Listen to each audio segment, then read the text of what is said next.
先给大家分解这个常规型的。首先，我们还是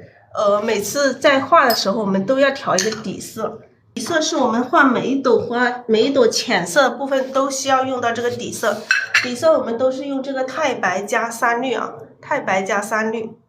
我今天专门给大家讲这个比较基础的，讲花型。今天给大家讲花型。好，我们首先调这个底色。把这个底色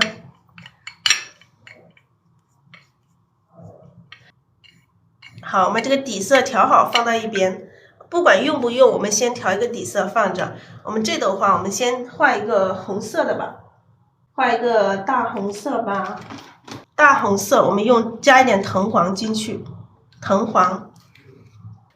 加大红，藤黄加大红，然后曙红。然后胭脂，对，颜色调好先放这里。首先我们还是要分解哈，这个花，这朵花它是一个包菜型的，它基本上是一个整个花型成一个圆形，然后我们要画一个朝这个感觉有一点点朝这个右上这个位置啊，有一点朝右上的位置，我们把这个花心放在这个朝稍微的右一点点，这里是花心。那么这一圈的花瓣，啊，基本上是往里包的，往里包啊，基本上是往里包，这边往里包，两边都往里包，然后外围的花瓣都是往外展，朝4个方向往外展，里面从4个方向往里包，外面的4个方向朝4个方向往外展。你们注意这个花瓣，它的一个走势。我们要知道这个花瓣的走势，然后我们要对照这个实物这个照片，这个花朵的照片去写生的时候，我们要注意它的一个花瓣的它一个形式，它朝哪里，怎样去这样中间包起来，外面展开来，这个形成了一个包菜型的一个牡丹花。然后它的一个特征，它的花瓣的特征特征是花瓣有大有小，然后呢，物象有虚有实。我们在有一些地方，像上面部分哈，特别是上面部分，这个上面，我们肯定还是要画一些虚的。虽然说这整朵花它是一朵深色的花，但是一样的还是要有虚的位置。我们刚刚都讲了，刚刚也讲了这个虚实，我们这个构图里面有这个虚实，一朵花里面也是要有这个虚实这个关系。然后大小，花瓣的大小，物象的虚实，还有什么颜色的这个深浅变化，意思就是黑与白的对比。黑并不是说一定是墨水的这种黑就是黑，只要是深色我们都可以把它定义成黑，只要是浅色我们都可以把它定义成浅，或者是灰，或者是叫灰留白我们就叫白。然后这个是花朵的一个特征，然后这个颜色我们来看一下这一朵花我们画什么颜色。我们为什么还是有底色呢？其实这朵深色的花基本上不用什么底色，但是我们在这个最上面我们画虚的地方，画虚的部分我们还是要用一点底色，底色还是一样，这个太白加3绿，然后第二个颜色是什么？这个藤黄加大红。然后第3个颜色是这个曙红。这是今天我们画这朵花的颜色。我们今天就不构图了，我们就讲这个分析这个花，我们就不构图了，也不画作品了，好不好？首先我们来分解一下花瓣。我们把这2个颜色可以调和一下，你们不调和直接用也可以，调和一下也可以，随意的调和一下就可以了。好，我们这个笔上其实画深色的时候我们笔上没有底色也可以，但是我们刚刚调的时候有底色，有底色就让它在里面吧。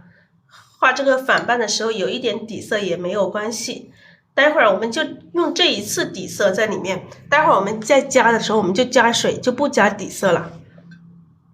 好，我们这朵花瓣它是比较红的啊，比较红，大红的，颜色可以调饱满一些，把这个我们刚刚调的这个大红色，均匀的调一层在笔的这个2/3的地方。好，我们把这个颜色大红色均匀的调一层在笔的2/3的地方，2/3一定要调匀哈。我们一边调的时候，这个笔要一边转动，让这个颜色每一个地方360度，你去转一下，去看一下，它的颜色都是这样子均匀的，由深到浅的这种变化才行。我们画这个小写意本身，这个调色就是要花时间的，一定不要怕浪费时间。我们不是画大写意，我们画大写意的时候颜色都不用调，然后我们再调这个曙红，把这个曙红均匀的调一层在笔的1/3的地方就可以了，然后这样子就可以画了。笔尖要留一点深色啊，笔尖要留一点深色。有些家人在笔尖调了深色之后还在这里调，那笔尖的深色又没有了，你的这个花瓣与花瓣之间的这种深浅的这种变化又出不来，所以你笔尖调这个曙红的时候要留一点这个深色的曙红在这里，这样子大家可以看一下这个笔由深到浅的这个自然的这个过渡色。然后我们开始画这个花瓣，我们这个常规型的这个花瓣啊，常规型的花瓣，我以今天想要画的这一朵花来做例子。我们今天这一朵它是一个朝向是朝这个右上的，那么它这个反瓣反面朝我们的包起来这个花瓣，包起来花瓣我们分4块，刚刚讲的我们分4块啊，4个我们这个箭头啊，4块，1块。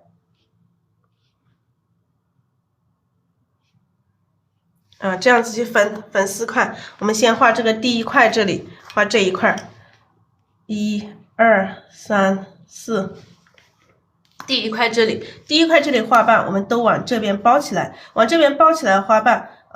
怎么包？这个是背面朝我们的这个反瓣，1笔、2笔、3笔，我们这样子3笔来包起来。我们可以不用画的那么圆，有一些花瓣，有些人画这个花瓣会把它画的非常非常圆，不需要画那么圆。当你画的时候觉得不够的时候还可以再加一些。这个是一个花瓣啊，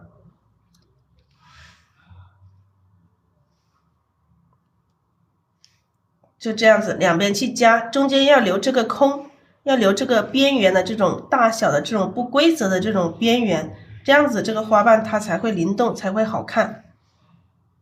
好，我们笔尖蘸一点胭脂，才更加显示出这个花的这种变化。还有一个侧面朝我们的花瓣，1笔、2笔、3笔，这个是侧面朝我们的这种反瓣，侧瓣就是侧瓣，也就是侧瓣，上下都会有这种侧瓣。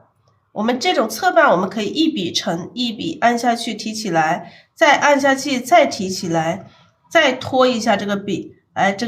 个也是一个侧瓣，侧面朝我们的这个反瓣。那么这个侧瓣还有更小一些的侧瓣，还是一样的，笔要有起有落，笔要画的时候要有起有落，画出这种变化，这种缺口，你要有这种缺口和这种变化来。你看这些缺口，要画出这种缺口和这种变化。这个是中间包起来的这些花瓣，像这个包起来有小的有朝下的一样的啊，按下去提起来，又按下去再提起来，再拖长一点点这样子，这种也是那种包起来这种反瓣，我们要有这种缺口，留有这种缺口，尽量不要把它画的太圆了。这种小的反瓣我们多画一点，多示范几个啊，这样子包起来，看到没有这个花这样子，这些花瓣这样子包起来，往下包，往上包，各种姿态的包起来中间的这些花瓣。那我们中间的也会有一些组合，小的组合。这个笔上没有水分的，我们可以加一点水，可以加一点水，直接加水啊，不用加底色，直接加水就可以了。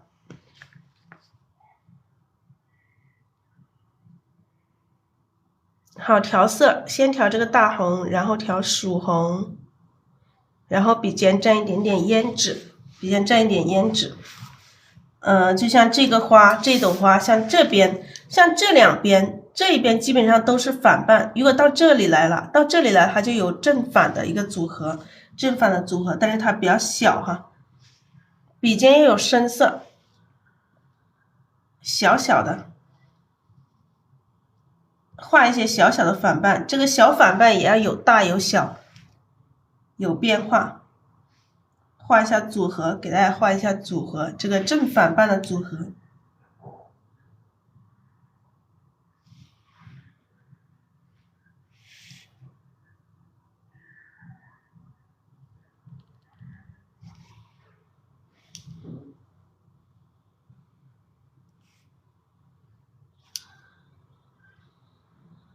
那你看这个正反瓣，我们前部画这个反瓣的时候，也要有这个大小的这种变化，也要有大有小，不要每一个反瓣都是一样的，一定要讲究这个变化，一直在说的这个变化。然后我们补充里面的正瓣，补正瓣的时候就是两个反瓣之间，你看这两个反瓣都是朝这个里面，那我们就笔尖画这两个反瓣的时候，笔尖是不是这样子的？是不是朝这个右下的？那我们画这个正瓣的时候，这个笔尖要朝右上，从两个反瓣之间的这个缺口反笔来补充这个正瓣。那这样子去补，笔尖一定要有深色，不然哈它就看不出来这个正反瓣的这种区别了。好，这两个也是一样，从里面去补。我们可以补这个的时候，我们可以直接把它包出来，然后这个缺口一样的，补一个。然后这边还有一个，我们再从这中间这个缺口再补一个。那这个我们可以把它补大一点，补的时候我们笔要有动作，要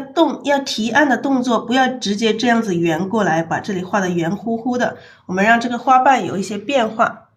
尽量不要画的太圆，太圆了之后画出来这整朵花都显得没有那么灵动。把这个缺口，像这些缺口比较大的地方，我们可以里面可以补两个花瓣。这补了一个哈，然后我们再补一个，然后我们可以再补一层，这样显得它的层次又很丰富。这边可以留一个小的缺口，不一定把它封死，缺口是需要留的。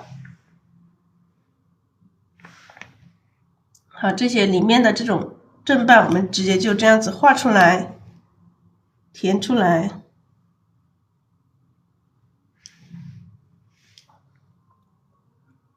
这个就是一个小的组合，一个正反瓣的一个小的组合，就像这一朵花，这个地方这个部位这个部分就会有这样的组合。像这些地方，像这个地方就基本上全部是这种反瓣的层次，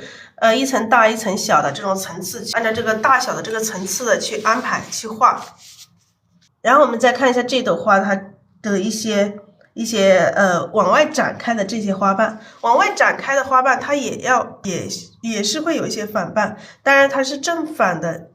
瓣的一个组合。这样有一些它往外展的小小的，有一个小小的反瓣。那小反瓣的时候，我们可以不用它有太多的这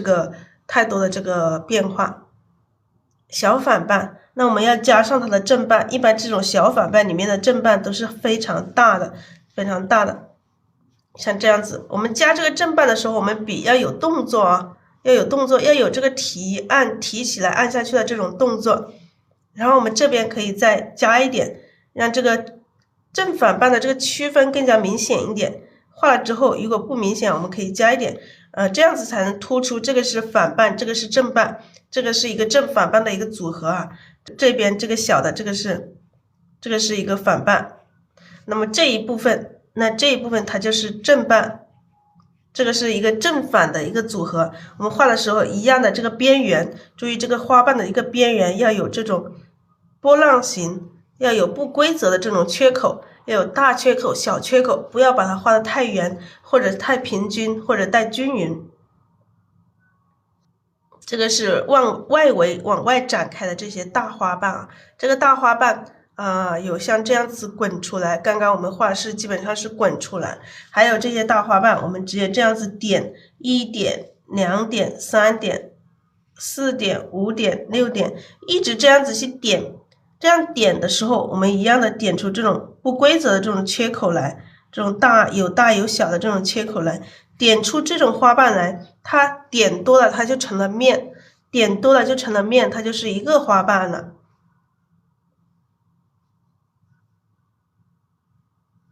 点多了它就变成了一个花瓣，就是一个面了，就是一个大花瓣。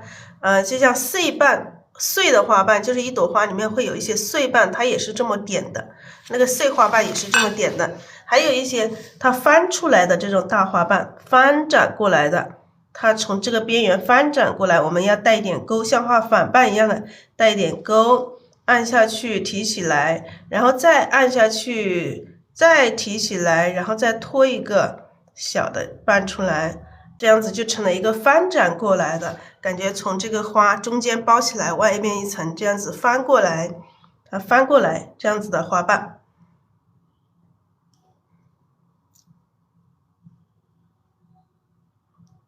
这样的花瓣大家会画吗？可以分3笔来画，你们可以1笔、2笔，然后3笔，这样子画也可以。但刚开始你1笔画不成的时候，你们分3笔来画也可以的啊，也可以直接分3笔来画。当然1笔画成可能它会更加好一点，分3笔画也可以一样的啊，一样的效果是一样的。还有这个大花瓣，我们还可以这么画，从2笔来组合成一个大花瓣。从根部画的话，这样子1笔下来按下去，然后再来1笔，2笔来组成一个大花瓣，我们可以带一点钩。像这种大花瓣，它到最后长到最后，它可能有一点打结啊、打钩了，会有一点这种钩出现。而且这种钩还要比较颜色比较深一点的，我们可以加一点胭脂，还会有一点钩。中间这里我们可以加深一点，这样子感觉这个花瓣翻展过来，然后它中间有点褶皱的这种感觉，这种大花瓣。我们经常画这个花的最底下这一层的大花瓣，经常用到这样的花瓣。这种花瓣的话，可以从这个花瓣的根部画，也可以从这个花瓣的这个边缘开始画。从边缘开始画，你这么画进去，然后这边来1笔，我们要注意这个大小哈，这2笔的这个大小。你看我们每次画这个花瓣的时候，都是1笔大1笔小，这边大，这边就小，有大小的这个变化。我们在画画的时候都要注意这个变化，我们都是在画对比、画变化、画这个而且在变化中要求这个呼应，还有这个层次。这个是这个花瓣，大概这个花瓣的形状就这一些。我们先画这朵包菜型的花。我们刚刚讲的这朵花朝这个右上，第一个花瓣就定它的一个位置，1笔、2笔、3笔。这个长一点，我们要有区别哈，就是画中间这一笔，3笔我们要有一个1、2、3、1、2、3、1、2、3都要有不同。那这笔短一点，这笔就长一点，要有区别。好，我们继续来叠加这个花瓣，一层层的。这个常规型的这个包菜型，它其实也是常规型的。这个花瓣是一层层去叠加，当然我们叠加的时候，这个花瓣要有变化，不要都是一样的。即使我们这个真实的它是一样的，但是我们画的时候要去把它变化。好，这一层，这是一层啊，一层要有大小，这个花瓣要有大小的这种变化。然后我们继续叠加哈，继续叠加。那我们再叠的时候，我们要更加小一点哈，更加小一点。你看，我们慢慢画，这个笔尖一定要有深色啊，笔尖上加了这个胭脂，笔尖要有深色，你才能才能看出它的层次。如果笔尖没有深色，你就分不出它这个花瓣的这个层次来了。那这一半小，这一半中，大中小都有了。那我们这半我们再要宽一点，不要全部是小的，我们画了小的要画一点大的，大的要画一点小的。那这个花瓣都从这里来，哎，我们在这里也来一点这个碎的花瓣，这里来一点碎的花瓣，这样子会更加不要让它太规矩了，就是说，哎，就一层一层的，没有其他的花瓣。那么这边可以再来一个更小的层次，哎，好小的这个层次，一点点的这个层次，让它这个层次显得更加丰富，这么小的一个层次。然后我们这边可以再来一个稍微宽一点的，那这个宽的我们可以换一下位置，不要一直像鱼鳞一样一排排的过来，那这可以一笔笔的点，尽量点出这种缺口来，不要让它太均匀了。那这个一层一层的我们就画这么多了。好，这边画这么多，那这边再加一点，这个一层一层的这个层次的，我们这边再加一点。这个是一个侧面朝我们的一个反瓣，按下去提起来，再按下去再提一下，让它有这种缺口来。刚刚我们示范的时候，这个花瓣也是有的，然后还是一样，这里要加一些层次，那么这个层次要有变化。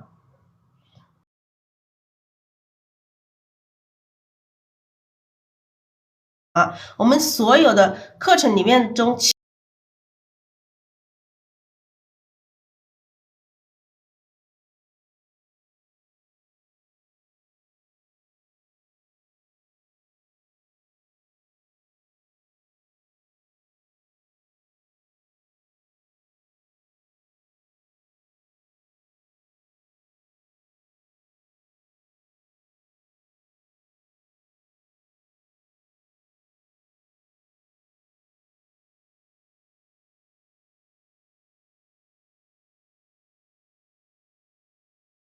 好，这个层次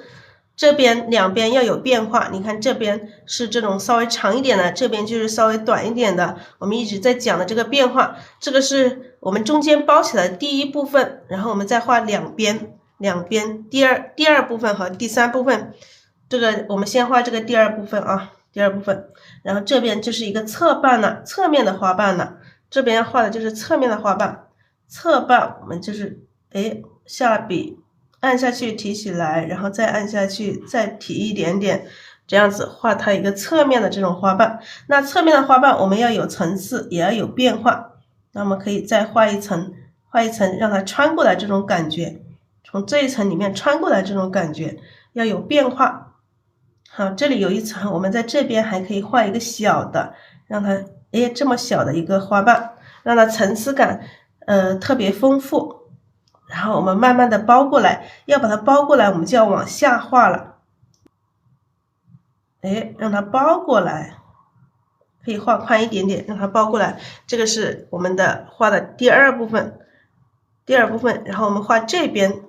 也要画几个包起来的这种侧面的花瓣。画第三面，那我们从这里开始，我们可以画一个大一点的，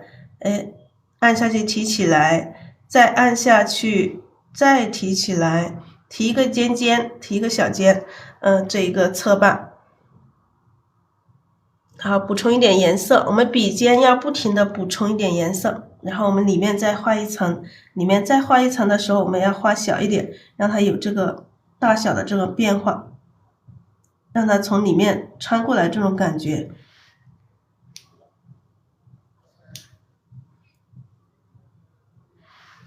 好，这个两个，然后这边再来。好，这样补充一些颜色，先调一些大红色，再调一点曙红，然后笔尖蘸一点胭脂，笔尖一定要保持有这个深色部分。那这一个反瓣哈，我们可以再画一个不一样的，让它有的显得层次感丰富一些。这两层。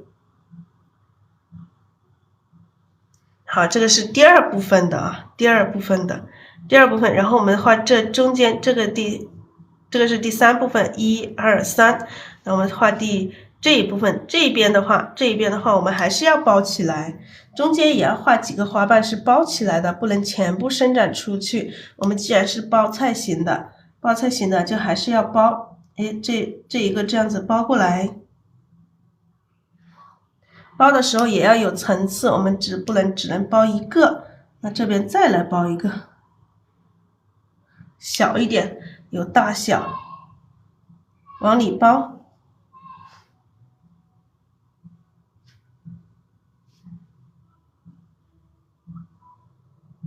好，往里包的就这么多，不要画太多。然后还有往外展的，往外展的我们先不画，先把这个需要包起来的还继续添加一些，这个外围的我们再添加一些跳出来的包起来的，不能全部包的圆乎乎的，我们有一些花瓣是跳出来的，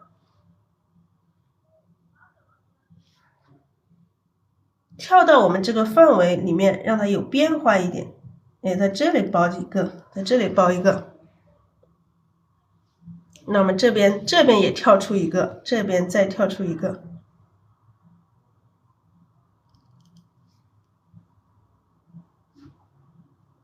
好，我们这个反瓣的话也是一样，要画出这个深浅的变化。这一笔的深浅变化不明显，我们笔上要补充一点这个胭脂，来画出它这种深浅的变化才行。好，这个缺口有点大，我们可以在这里加一个反瓣，这里加一个，让它包起来。这是一些跳出来的要包起来的。那我们这个反瓣，我们就先画这么多，我看一下啊，然后其实这里可以再加一个跳出来的啊，这里再跳出一个小小的。好了，我们这些反瓣就画这么多，那中间要包起来的就这么多。那我们现在第二步要做的是什么？第二步要做的是把这个包起来这些花瓣里面的这正瓣把它补上，这些已经包得严严的，这些是看不到正瓣的，看不到正瓣我们不需要补。那么像这些伸出来的一部分，这些不是有一些伸出来这一部分吗？那伸出来这一部分我们就要把这个里面的这个反瓣要把它补上去了，反瓣补上去。那么这个颜色可以加一点点黑色，如果最深的地方你一个不够黑，这个胭脂不够黑，你可以加一点点深，加一点点黑色。然后这个笔上太干了，我们加一点水分，用这个小勺子加一点水分进去。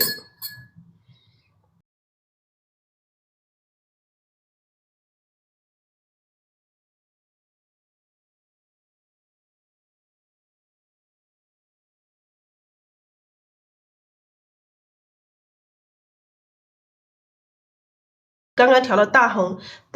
调到笔的2/3，然后我们现在画正瓣的时候，把这个曙红调到笔的1/2，曙红多调一点。画正瓣的时候颜色更加深一些啊，把这个曙红调到笔的1/2。刚刚我们画反瓣的时候，曙红是在1/3的地方，现在我们画正瓣的时候，把曙红调到笔的1/2的地方，让颜色更加深，笔上的颜色更加饱满。然后再调胭脂。刚刚我们画这个反瓣的时候，胭脂只需要笔尖一点点，那现在这个胭脂也要稍微多调一点点啊，我们觉得如果不够深的时候，我们可以在这个黑色里面加一点点，在黑色盘子边缘干的地方加一点点就可以了，千万不能加多了，黑色一定不要加多了。我们现在是要做的是把这些反瓣里面的这个正瓣都补上啊，补上这个正瓣是从这个缺口里面2个反瓣缺口里面最深的地方往外去补，一个里面大的缺口我们可以补2个花瓣，像这个里面，我们想补2个也可以，补1个也可以，我们直接补1个吧，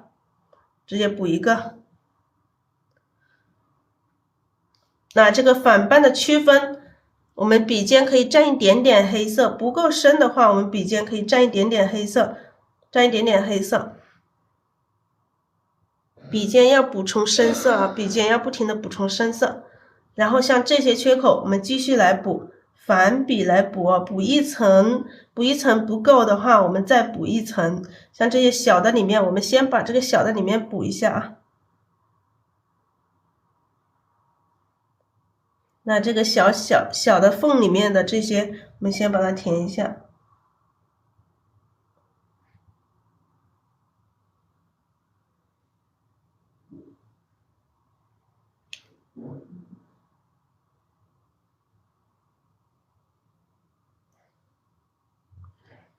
好，我们继续来补，一层层的哈，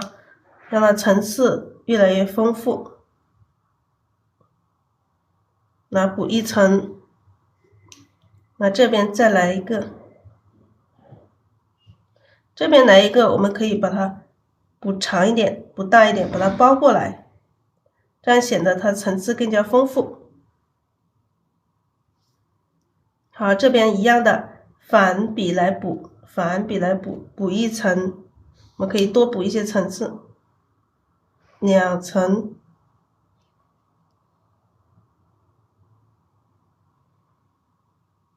笔尖要蘸深色的，笔尖要蘸深色的，反笔来补，可以补一些小小的，补一些小小的，让它层次显得更加丰富。要有大有小，你看我们补了大小花瓣，我们偶尔要来一个大的，要来一个大的，这里来一个大的。大的话，我们笔尖要有深色，如果不够深，我们要加一点，让它2个花瓣之间要有区分开来，要有区分，不能说全部看不到这个花瓣的层次了。也不行，如果实在它不够深的话，我们笔尖加一点黑色，让它深下去。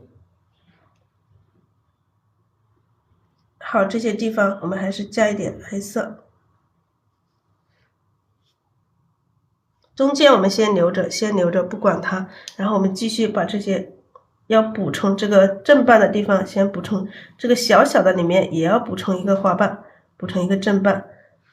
这样子它的层次才会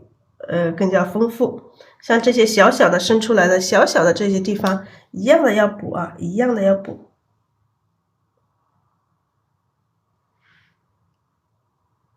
我们画这个画的时候，我们要注意这个画面的关系啊，一定要注意这个画面的大小关系。我们不是说就一圈圈的把它画完，虽然说我们这个是常规型的画，但是我们也一样的要画的不一样，要画的不一样。好，我们这边一样，这边我们可以补大一点，要有大有小。这个花瓣我们可以直接包到后面来。那这个稍微的比这个大一点，让它这个花瓣还可以，这个花瓣还可以长一点啊，还可以长一点，让它有变化，不要显得每一个花瓣我们都是差不多的，都是一样的。好，我们继续来补，看一下这些缺口，这些这些需要补的，我们继续来补。笔上如果干了没有底色的，干了的话，我们加一点水。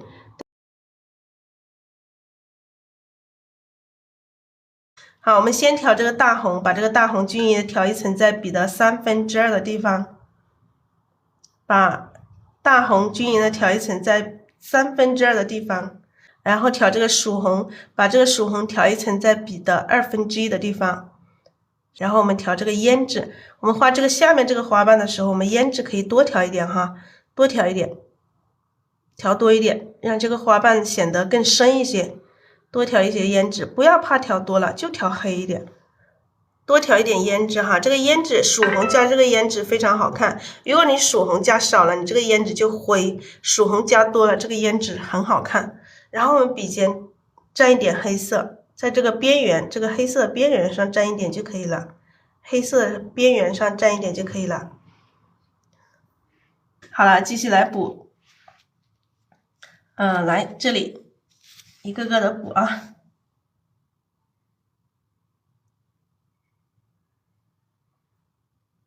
把这个正斑补上去。那这里没有补齐的，我们可以把它没有补好的，我们可以填充一点。好，这个里面很小的，我们直接就填上最深的颜色。这里会补上一个小小的花瓣，特别小。那这边也是一样，我们补一个花瓣，一层一层的这个花瓣。这个花瓣，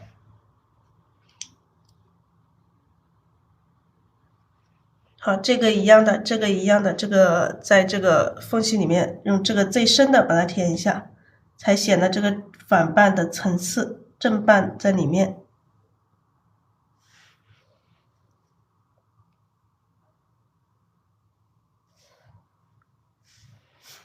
好，这一个小的反瓣，我们一样的要补充一个，这里我们可以补充一个大大的这个花瓣，补充一个大大的，让它这个整个画面这个花瓣要有大有小的这种变化。我们慢慢的推过来。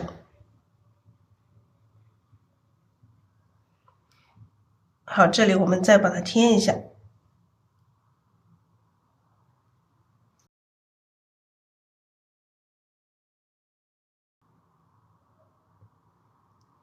好，我们现在这个基本上伸出来的，我们看得到伸出来的，我们已经把它补完了，是吧？我们伸出来基本上都补了，这个就是这个反瓣我们伸出来的该补的都补了，补了之后我们再下一步，第3步我们做什么呢？下步我们就要画4周展开的这个花瓣。我们最开始就分析了这个花瓣啊。分析了从4周展开，这个刚刚我们画的是中间这一块，然后我们再画4周展开的，我们分4个方向去把它展开。那我们先画这个方向，往这里展开，先画这个方向往这里展开。第一个花瓣，同样我们笔上有个干的，我们加一点水哈，加一点水，用这个水。加一点水，因为画这个大花瓣很吃水的，它很快这个笔上就干了。好，我们加了水分之后调色，先调这个大红，把这个大红均匀的调一层在笔的2/3的地方，2/3的地方，然后再调这个曙红到2/3的地方。然后再调一些胭脂，我们画这个大花瓣的时候，有一些地方需要深一点颜色，我们就画深一点颜色。我们这一笔，我们把它画成深一点的，笔尖上还是一样的，可以沾一点点这个黑色啊，沾一点点这个黑色，不要太多了，太多了就脏了，只要一点点就可以了。好，我们这里画一个大花瓣。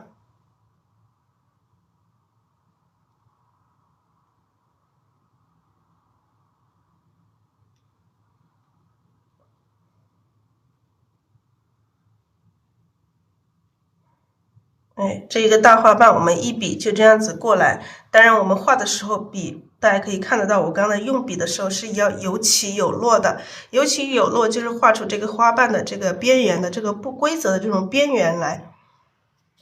好，这一笔还是深色的，这一笔还是深色的，那我们再看一下哪里再加一笔。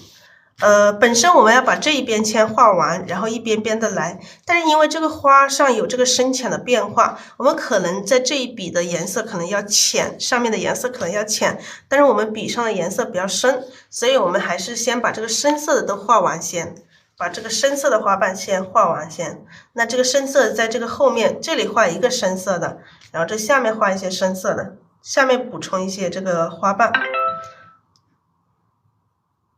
补充2个这个深色的花瓣来，这里加一个。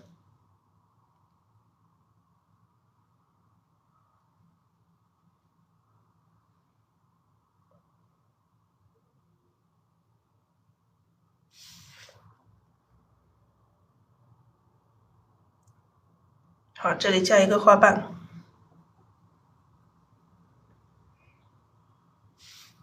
还有这里我们再来加一个花瓣。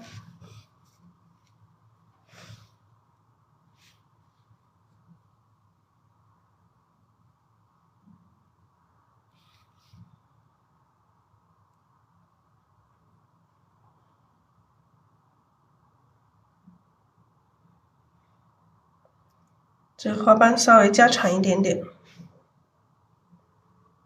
这个笔尖要有这个深色的啊，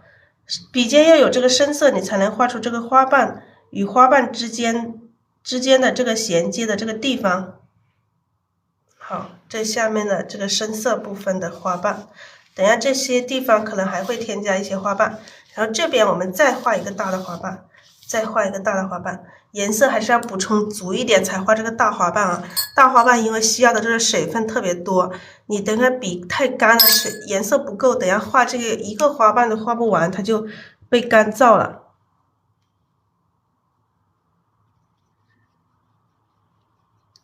补充一些颜色，把这个大红、曙红都调一些在笔尖上，让这个笔上的水分呢、颜色都很饱满的，然后才去画这一个花瓣。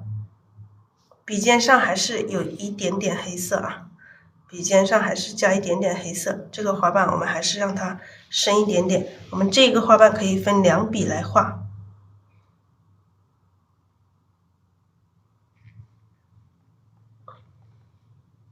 画一个大的花瓣，2笔来组成一个大的花瓣。第一笔，第二笔，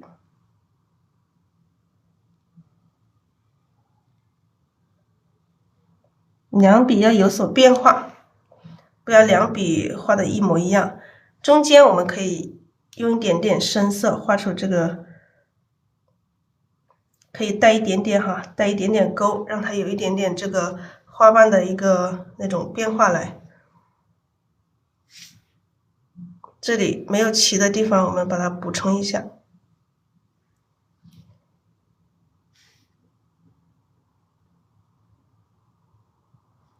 好，这是一个花瓣，然后看一下哪里需要有花瓣，我们继续去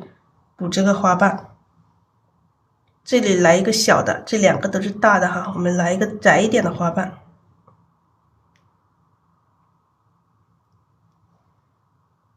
笔尖要有深色的，一个窄一点的花瓣，然后我们上面会画一层这个浅色的，会画一层浅色的花瓣。看一下哪里还需要有花瓣哈，我们先把这个深色的先把它画完，深色先画完，最后就是再看这个整幅图，整朵花哪里需要加花瓣，我们去哪里加。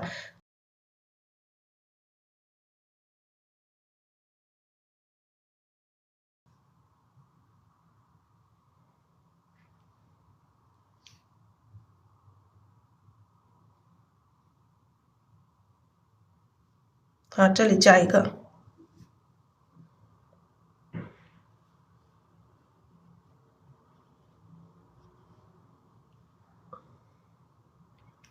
这里加一个小碎瓣，先不要加了，到最后我们再看吧。然后我们画上面这一层虚的，画上面这一层虚的，我们刚刚说了，上面层虚的我们要另外要加底色，要加底色，而且我们要加一个深一点的底色。深一点底色是什么？我们把这个浅一点的底色倒一点在这个深的里面，这个深的里面是我们我之前用过的哈，这个里面是加了胭脂和3绿的。哎，这个笔上太多红的，它几个变成了红色的了，变成红色就变成红色了吧，我们就用这个颜色来画，就用这个颜色来画。知道是什么颜色吗？里面加了胭脂和3绿，这个3绿不够，我们再加一点3绿。把颜色加到深一些，加3绿，然后加胭脂。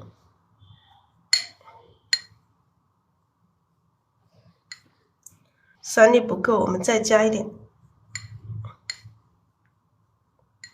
好，调成这种灰灰的颜色，调成这种灰灰的颜色，里面加了3绿和胭脂，然后我们画的时候刮掉笔上多余的水分，然后我们画外面上面这一层的花瓣稍微虚一点，我们颜色稍微调的不一样。不一样是什么？我们调一个底色，一个灰灰的底色，然后一样的各种颜色都调一点点哈，各种颜色都调一点点。笔尖上都有一些这种各种颜色。首先我们来一个大的花瓣，看一下这个花瓣画在这里，画怎样的一个花瓣。首先来一个大的花瓣。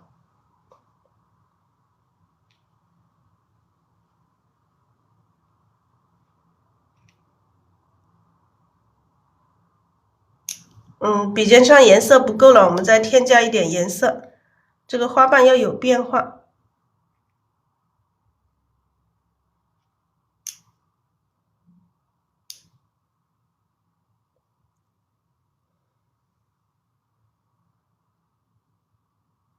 看一下这个花瓣是不是不够长，我们可以再把它加长一点。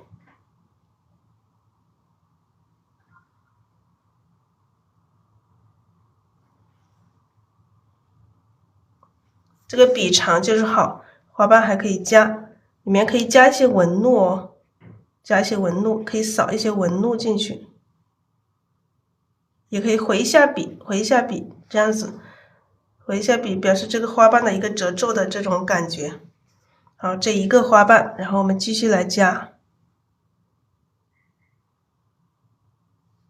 看一下哪里需要有花瓣，这边我们先把这边加一个花瓣来。可以这样子点哈，点出一些碎瓣来加上。那这里加一个，就感觉这里还要加一个。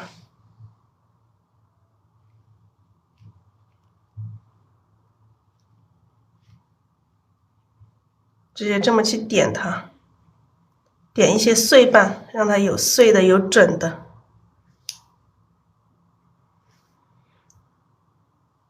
好，这一层，我们再继续啊。这个上面再来一个，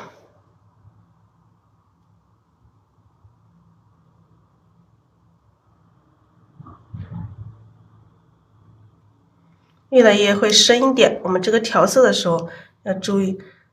有深浅变化。这里来了花瓣，然后呢，这边再来加一个。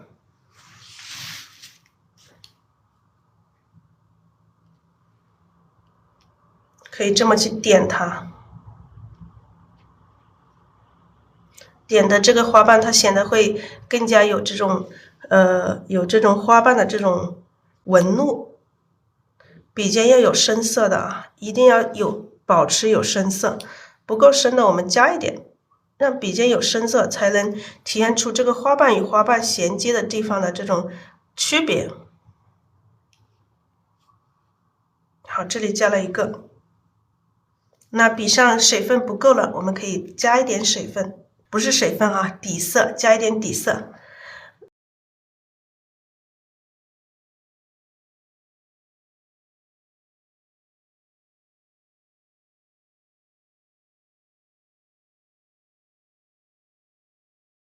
看一下这里，我们再画一个深一点的花瓣，颜色慢慢深了，颜色会慢慢深过来。这里有一个缺口，我们要加下花瓣。笔尖上还是要有一点深色，不够深的话，你们就添加一点颜色。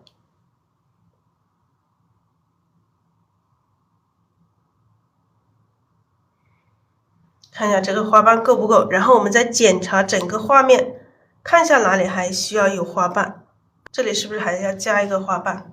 这个花型的话，它本身是稍微的圆一点点啊。本身它这个花型是稍微常规型的话，它本身就稍微圆一点，但是我们不要太圆。这里我们就加一点碎瓣吧，加一点碎的花瓣。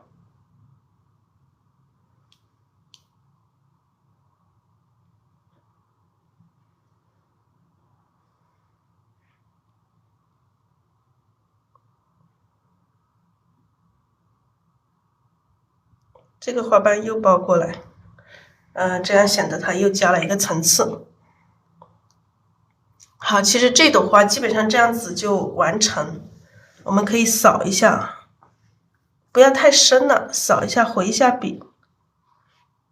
回一下笔，表示这个花瓣的一些这种褶皱的这种地方，回一下笔，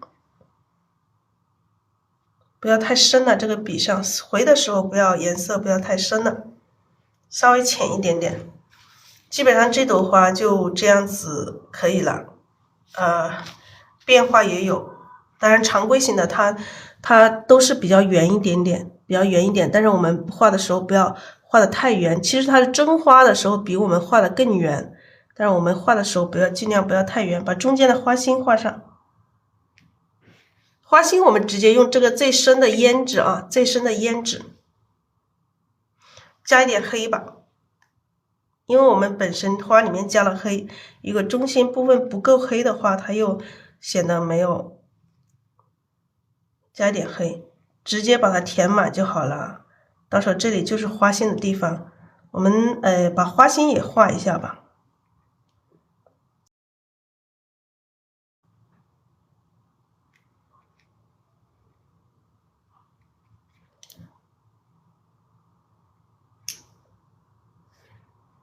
最深的胭脂，胭脂加黑啊，胭脂加黑。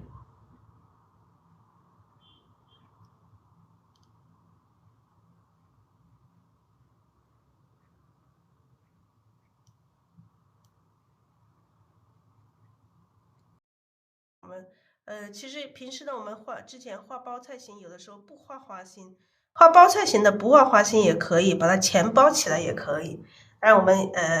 让这个盛开一点点吧，让它开一点点，所以我们这个就画上花心，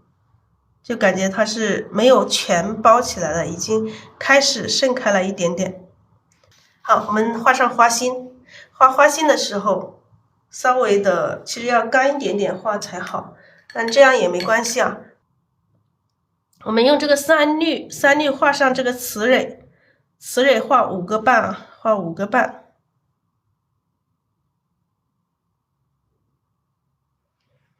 然后用这个胭脂在中间提一下，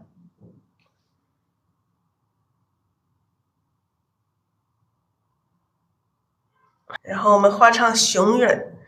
花心也就是花丝，花心。画这个花心也很讲究，我们把这个花心画好了，这整朵花它的这种感觉又会不一样，整朵花会显得更加精神，更加好看。我们画这个花心的时候画5组哈，5组，1组，2组，3组，4组，5组，哎，这样子来，我们先点上5个点来分出它们的这个在哪里，来分出它的5组，然后按照这个5组来去点去画这个花心。好，我们开始画花心。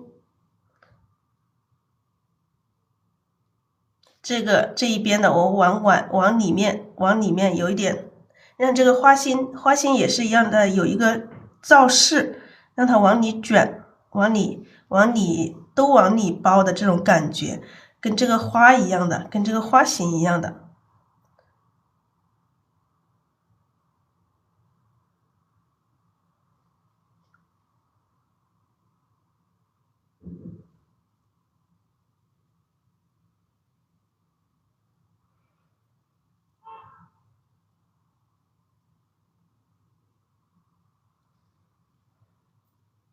往里包，偶尔也要跳出1、2个，这样子这个花心它才会有这个姿态，有这个动态感，要画出它的一个动态感。这个2组，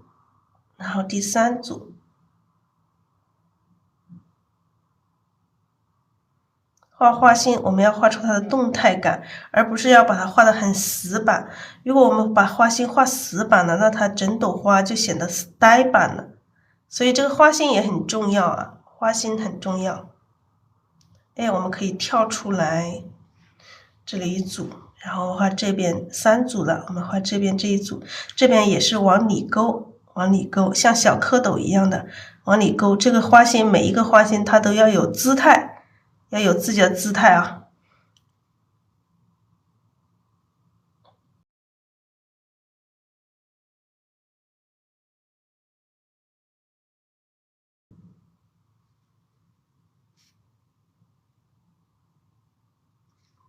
好，这个1、2、3、4组，还有一组，我们也是往里包。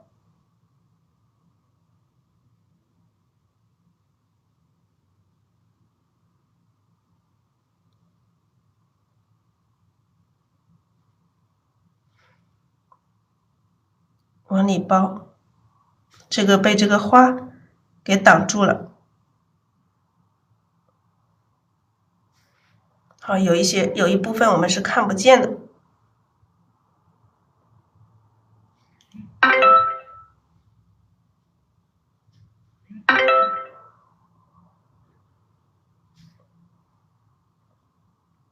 好，这个花心有没有姿态？姿态美不美？画上一点花丝，偶尔画一点，就是稍微的衬托一点点就可以了，不用画太明显太多，稍微的画一点点就可以了。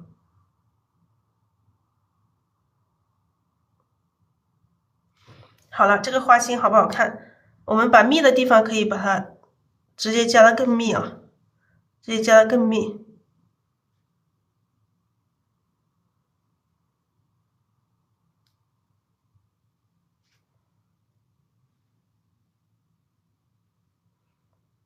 密的地方越密，才能显示出这跳出来的这几个。那它跳出来几个，这样子它就更加好看了，是不是？不然的话，密的不密，跳出来就显不出来，然后整体它就会散。聚散，这个就是我们要说的这个聚散。我这个花心是用这个瓶子，一个瓶子调好的哈，用这个瓶子是太白加藤黄。1:1的调和放进去，然后我们用的时候，这个笔不是要洗一下吗？不用干的笔，用笔洗一下，洗一下笔上就带了一点水分嘛，就用笔上带了一点点水分画就可以了，不需要另外去加水了，不用另外加水的。好，这朵花就是这样子完成了，完成这一朵。